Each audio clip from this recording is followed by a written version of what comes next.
Hello everyone, আমি এখন fried rice বানাবো। দেখো কি করে বানাই।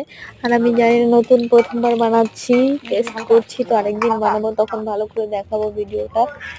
দেখো কি করে বানাচ্ছি।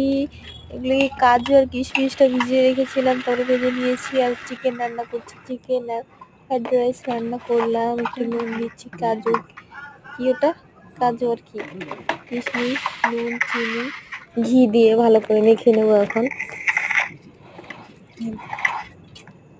এই তো তেজপাতা, কি কি দিলাম যেন, এই যে মশলা দিচ্ছি, যে লবঙ্গ নাকি, এগুলো সব কিছু দিয়ে, এগুলো দিয়ে জল গরম বসিয়ে দিয়েছি।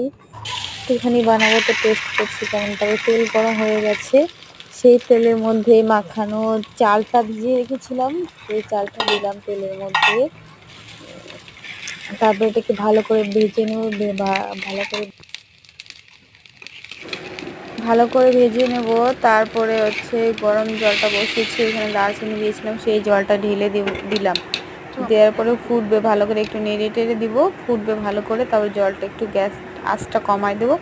তারপর হয়ে গেলে কী যেন বলে, ঘি ঘি দিয়ে নামাবো, ঘি ছিটিয়ে দিয়ে নামাবো। এই তো হয়ে এসছে, ঘি দিয়ে নামাবো। তারপরে রেডি হয়ে গেল ফ্রাইড রাইস। তারপর চিকেন দিয়ে খেতে বসছি। আমি তো বেশি খেতে পারি না, তাই এইটুকু নিয়েছি আর ভাত নিয়েছি। ওই যে চিকেনটা হয়েছে, দারুণ হয়েছে খেতে। অন্যদিন আবার বানাবো, তোমাদেরকে দেখাবো আবার বানিয়ে ভিডিও।